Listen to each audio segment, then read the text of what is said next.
This is a Porsche 944. For the longest time, the quintessential first Porsche. This is a Porsche Boxster. Also the quintessential first Porsche.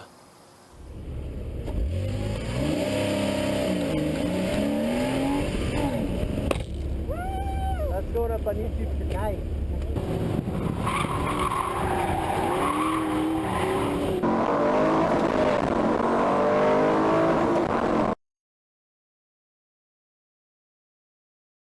Welcome back to the Plays with Cars YouTube channel and another episode of This versus That. This is the third one of these we have done. If you haven't seen our other ones, we have compared an Audi A4 and S4, as well as a Porsche Cayenne S to a Ford Flex EcoBoost twin turbo. So kind of some interesting comparisons. Today we have for you what is the quintessential starter Porsche sports car knockdown, drag out, shootout. Which one is the better buy for your first Porsche or your starter Porsche sports car? Let's get into it. We'll start with this. This is a 1989 Porsche 944 S2. This would be one of your better ones of the bunch. This particular car has 216,000 miles on it. We actually drove this car from Florida to Washington State in a week via Tail of the Dragon. I will link that entire playlist down in the description below. But the long and the short of it is the 944 came out of the 924, which was a project originally done for Volkswagen, but they ended up not putting the money into it. Porsche took it as their own, and then it became the 944. It's legendary. The S2 is special and different, though. This comes toward the end of the run of the 944 line, and it has the 3-liter inline 4-cylinder with 4 valves per cylinder, so it's a 16-valve motor. Makes over 200 horsepower and 200 foot-pounds of torque, so very similar power to the turbo, just a very different power band delivery. The turbo has kind of nothing, and then it all ramps in all at once. The S2 is this more very linear, almost like a table of just constant power where you need it and want it. And that is a Porsche Boxster S. This is the 986 generation, the very first generation of Porsche Boxster. It is a 3.2 liter flat 6 in the middle of the car with a 6-speed manual transmission. So this is the power plant to the S2. It is very different than the standard 8-valve 2.5 liter that you would find in the regular 944 or turbocharged the 944 turbo. This is a 3-liter dual overhead cam 16-valve engine. It is a real honey of an engine, and yes, it is literally half of a 928 motor. The original 944 was half of the original 928 motor. This is half of the 928S and the 928S4 motor. So it is a fantastic motor. It's very well balanced, very smooth. It's decently modern even. It's pretty easy to work on. It's still easy to get parts for these, and you know, they really run quite well. This is a spare tire because there's no engine in the front of a Boxster. You do have, however, a ton of storage space. Like, it is super easy to get into the front of this thing. That's how roomy it is. The back isn't as roomy, at least for a person, but it's actually really useful. You see, the back is really wide and flat, and so it gives you a lot of space to hold various things. So the Boxster actually comes in really, really usefully because you've got all this big flat space in the back for things, and then you've got all this big deep space up front for things. And even though the car is mid-engine, like, there's hidden storage here in the middle too. There's seat back pockets as well, little console. So yeah, it's actually really practical, especially for a 2-seat mid-engine car. That being said, I think the 944 actually takes the practicality here. You have this huge rear hatch, and the back seat here actually folds down to give you even more room. Like I said, we drove this car cross country. We had this whole back filled with all of our luggage for the whole week, plus everything we were buying for people.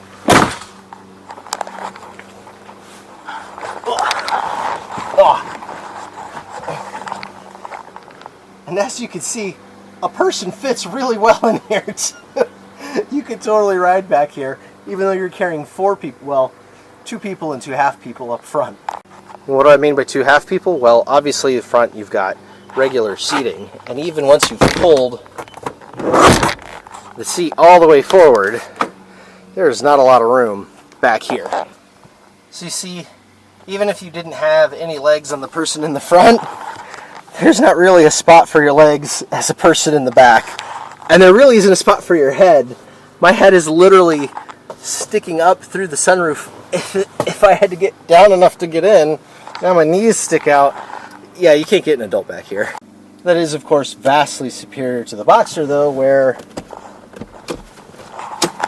there simply is no back. There's no back seats. There's an engine there. So if you do have small kids and being able to take them is a concern, really the 944 is going to take that one all day long. As far as front seat comfort that goes, I think the Boxster actually kind of takes that. It's a little bit roomier in here. The center tunnel here is thinner side to side because there's nothing up here. Even though the 944, the transmission's in the back, so you have this torque tube in the middle and the clutch still up front. So you still end up with a pretty good size center tunnel, whereas there's literally nothing in here but shifter cable. So you have very wide space for your feet down here on both sides. Makes for a lot of knee room. And then also just the seats being a little bit more modern, a little bit comfier, and just the layout of the car, the windshield, the depth from the windshield to you is a lot deeper in the Boxster than in the 944, so you feel roomier. So yeah, it's a little bit more comfortable in here. But you aren't buying your first Porsche or your first sports car based on practicality or comfort, right? Let's talk about what really matters, the driving experience. How do they handle? How do they drive? How do they brake? How do they steer? That is a lot more complicated. The 944 has a perfect 50-50 weight distribution, even though the engine's in the front, because the transmission is in the back. That does mean it actually handles really, really well, except what happens is you have a weight over the rear tires and a weight over the front tires. And so it actually gets a little squirrelier than the Boxster, where all the weight is in the middle. Now, that being said, these two particular cars, being that it's a late model S2 and an S, compare a lot more favorably than others. If you were comparing, for example, a regular 8-valve 944, they're like all of 155 horsepower. Even a base model Boxster with a 2.5 is going to be somewhere around, I want to say like 200. So, very different cars on the base model level.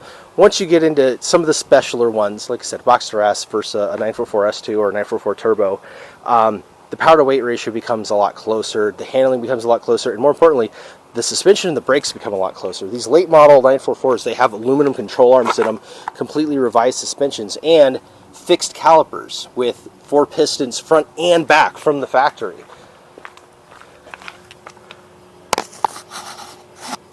So they stop really, really, really well. This car, also being an 89, has ABS just like the Boxster. Well, what does the Boxster have? 4 piston fixed calipers front and back from the factory. So you can see the stopping is actually very, very equal between them. They have very similar brakes, very similar size rotors, very similar size calipers, and they're similar in weight. So really, the stopping is very similar between the two. The steering is actually very similar between the two. The steering is a little heavier than the 944. You do have more weight on the nose than the Boxster, but the Boxster has more understeer because it doesn't have as much camber as the 944 does. So it becomes kind of this toss-up. Again, the one thing I did talk about was kind of that ability to rotate. The Boxster, all of the weight is right here in the middle of the car. So when you go around a corner, it's like watching a figure skater, right? When they're doing their spin, their hands are out, they kind of spin slow, and when their hands are in, they spin fast. It's like that with this. In the 944, the weight is sort of centralized, but it's still kind of on the axles. It still handles way better than a 911. But the Boxster, it's all in the middle, so it really just rotates. Let's talk styling. Now, styling is very, very subjective. Some people like wedge cars, some people like boxy cars, some people like cars with curves. Everybody, though, likes a big butt, and nobody's got a butt like the 944. Look at those hips. Look at those flares. She has got booty for days. Except if you look at the Boxster, so does the Boxster. The Boxster actually has way more rear end than a 911. In fact, it takes to the 991 generation before you finally start getting hips on anything outside of a turbo that match the first-gen Boxster S. This one has 10-inch wide rear wheels on it, and you can see there's still room to get more inside and outside.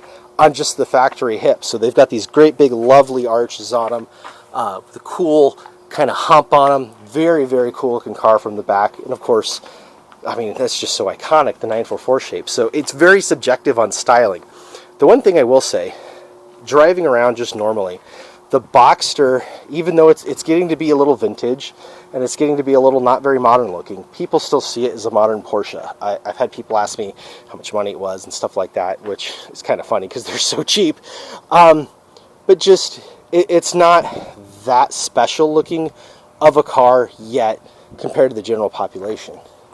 That thing, though, might as well be a UFO from outer space with a three-headed alien in it, because nothing looks like this on the road anymore. Nothing is a wedge. Nothing has pop-up headlights.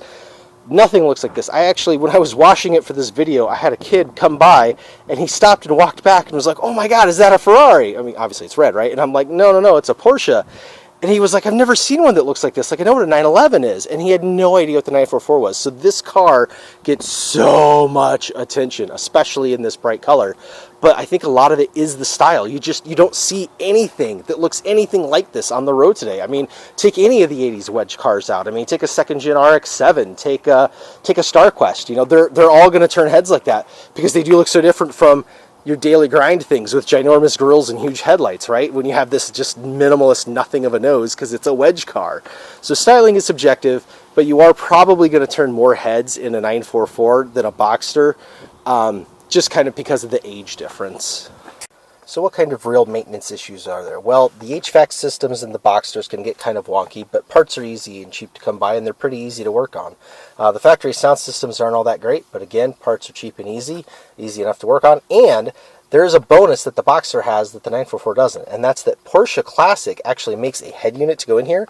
They move your climate controls down here, and they put this head unit in that has a touchscreen, and it has all of the modern PCCM, the Porsche navigation, and the Apple CarPlay, and the Android Auto, all of that in the head unit from the factory. And you can have it installed at the dealer in any 986 or 996, which is a really cool thing. So if you're looking for something that's going to be more modern, that's going to be able to run your smartphone and all that, the Boxster is definitely the better pick for that kind of thing.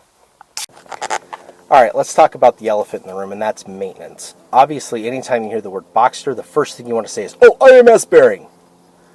Yes, IMS bearings were an issue. No, they're not nearly as bad as the internet says so. I'm going to tell you why. The early cars like this, the first-gen Boxsters, the 986, the IMS bearing failures weren't actually all that often. But secondly, they're really easy to change. In this particular car, it's right behind the flywheel. So when you take the transmission out to do a clutch, you take the flywheel off, you change the IMS bearing, boom, you're done. The labor is nothing compared to the later ones.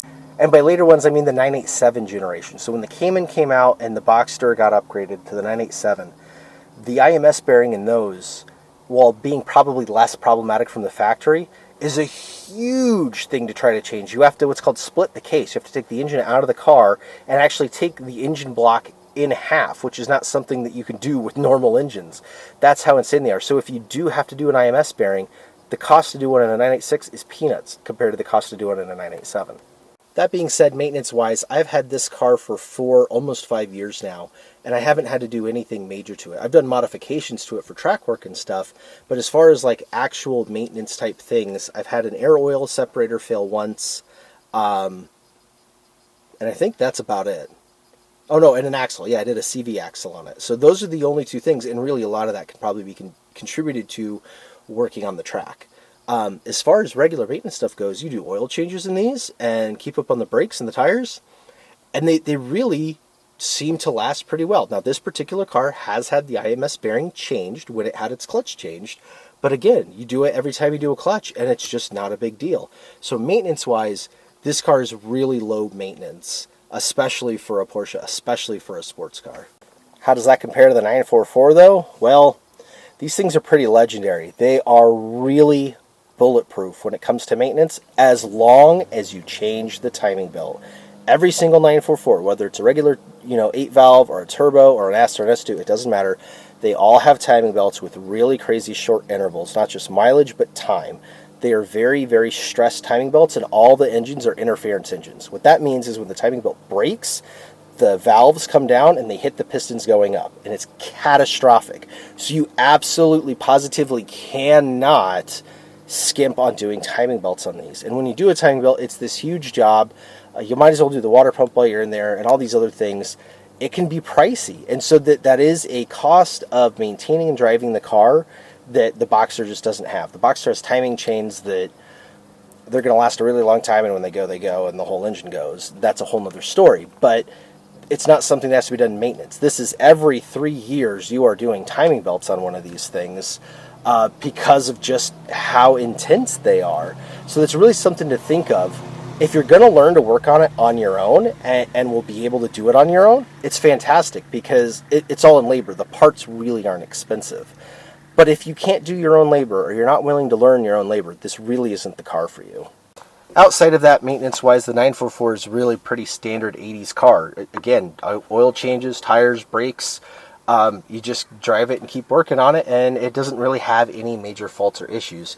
Infotainment-wise, they have a regular radio in them that stinks. Obviously, this one's been changed with one that isn't too much better, but you know, you're stuck to strictly aftermarket gear. Now, Porsche Classic does have a pseudo PCCM that you can stick in here, but it's got this little tiny screen. There's no touch screen, and they can't put all the modules in it like they can the 986, because it's not just where the radio goes, it's all the modules that go with it for the antennas and the communication and whatnot. So you're never going to be quite as modern in this. That being said, if you're looking for the vintage feel, the 944, even one as late model as this, with the oval dash interior and stuff, is actually quite vintage. It has that like vintage German car smell to it. You've got anachronisms like an ashtray. Not, I guess the Boxster had an ashtray too before I took it out.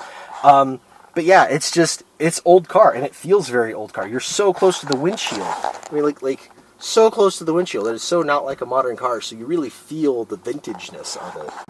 And what about the sports car stuff, you ask? Well, I could definitely answer that one in spades. The Boxster, like I said, I've had for 4 or 5 years now. It's been autocrossed a zillion times, track day, time trial, you name it, it's done it. And the car will absolutely lap a racetrack all day, every day, and never break a sweat. I bring it down to Portland International Raceway. I run up to 130 miles an hour on the backstretch, do 1 minute, 30-second lap times in it.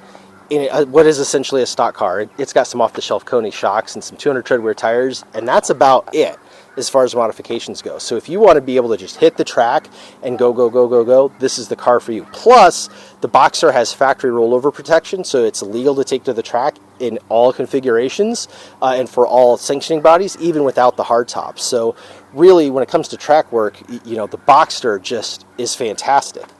That being said, it's really classed unfavorably in places like the SCCA and PCA, so if you want to be super competitive, really it's not in a good spot right now. Whereas the 944 can run a lot of vintage classes, and it does a lot better in vintage classes because it's versus its peers versus more modern stuff. So if you want to be really competitive and build kind of this car that can really go out there and win a class, the 944 might actually be a better choice. But again, this one can do track work all day long. This particular car has been around Sebring. Again, it's got fixed calipers and great cooling and all of the good stuff for track work. We've personally taken it up Mary Hill Loops Road on a hill climb tour. Not a real hill climb. It wasn't timed. It's a tour. But still, you're going up the hill. You are driving at an increased pace in really hard corners with really hard braking. And it does great. It does fantastic at it. Neither car will do you wrong with sports carness. They really are both fantastic choices. So then what's the better pick? If you've saved up a little bit of money and you've got between 10 and 20,000, are you going to pick up a 944 or are you going to pick up a Boxster? Honestly, I don't think there's a wrong answer here. I think it depends. If you're willing to do your own work and you're willing to learn and you like tinkering with cars, the 944 really is a great option. If you like the more vintage feel, if you want to be able to have collector plates on it and be in vintage classes and things like that, the 944 is the way to go. If you like a more modern feel, if you like, you know, being able to have a modern infotainment system in something, if you like that flat six sound, the Boxster really is the car for you. They're both fantastic cars. There really isn't a downside to either one of them, which is why I personally own both. These are both my cars, and I can't possibly think of ever getting rid of either one of them. they are so similar, and yet they are so different, you know? I can take the hardtop off the Boxster and go top-down motoring whenever I want. I can take the sunroof off the 944, though, and have a cool experience. I can take this to vintage road rallies and really have a lot of fun. I can take this to the track and do track days whenever I want and just absolutely bomb on it. They're just both so good. Honestly, if you've got the ability, I would get both. Like, forget a 911. Forget a 996. Get two of these. Get a 986 and get a 944. You'll have so much more fun. If you really had to choose, though, like I said, for me, it depends. What are you after? Do you want that really vintage feel? Do you want that vintage smell? Do you want to work on the car and get greasy? Do you want to have historic plates? Get the 944. You can't go wrong. It's a fantastic platform, a fantastic car. They are appreciating wildly. Like, don't get left behind, honestly. I think one day people are going to look back at these and go, boy, I really wish I had gotten one when I had the chance. Honestly, I really do. On the other hand, if you like flat six noises, if you really want to experience true mid-engine handling dynamics, if you want to track day the snot out of a car and never ever worry about it, get a Boxster. Just get a Boxster. I would absolutely recommend getting the S. The better brakes and the 6-speed and the better cooling are phenomenal for it. And like I said, 4 or 5 years on this car, more track days than I can count, and it has been absolutely fantastic. You just can't go wrong. Either way, you're going to get a fantastic car. You're really going to have a lot of fun, and you get to own a Porsche. And, you know, it's a lot of fun. So, yeah, the answer is this and that. Get them both. Why not both? Why not both? I hope you've enjoyed this video comparing this 944 S2 versus that Porsche Boxster S. And I know there's no driving in this video, but that's because this channel is literally chock full of driving impressions on these cars and on-the-road stuff. Please, if you enjoyed this, check out our other videos, check out our playlists. We have the cross-country road trip in this car. It was absolutely insane. We drove it from Daytona Beach, Florida to Washington State in a week. We went up to the Tail of the Dragon, drove Tail of the Dragon 3 times. I actually have a full start-to-finish Dragon run up on our YouTube channel from this car. We went across Route 66. We saw Black Canyon of the Gunnisons. It was fantastic. So really, you get a lot of good road trip driving impressions with that one. And then also, like I said, we did the Maryhill Loops Road Tour in this, so you can get a feel of what it's like to climb a hill and do a more of a, not really a competition environment, but, you know, a really hard driving environment, even more so than the Dragon. So lots of great driving impressions of the 944 in those videos. You should definitely check them out. I'll have them linked down below in the description. And if you enjoyed seeing the Boxster, we also have a ton of content on that one. I've got everything about buying and building this car in the first place, all the choices and decisions I made on setting up the suspension for it, as well as multiple track day and time attack videos and tons of autocrossing. We even took it to the SCCA National Tour up in Packwood. So again, there's a ton of driving videos of this Boxster. If you're interested in knowing what it's like to drive a Boxster, click in the description, click on the channel, hit subscribe, go check out all of our old playlists, and you will see a ton of content on this car and just how much fun it is to own and drive a Boxster. So again, I really appreciate you watching this video. If you like what you saw, check out everything else we've made. We've got a lot of cool stuff here. And here's a hint. These aren't even our only Porsches. You should check that out. Anyways, thanks for watching. This has been the Plays with Cars YouTube channel. We'll see you in the next video.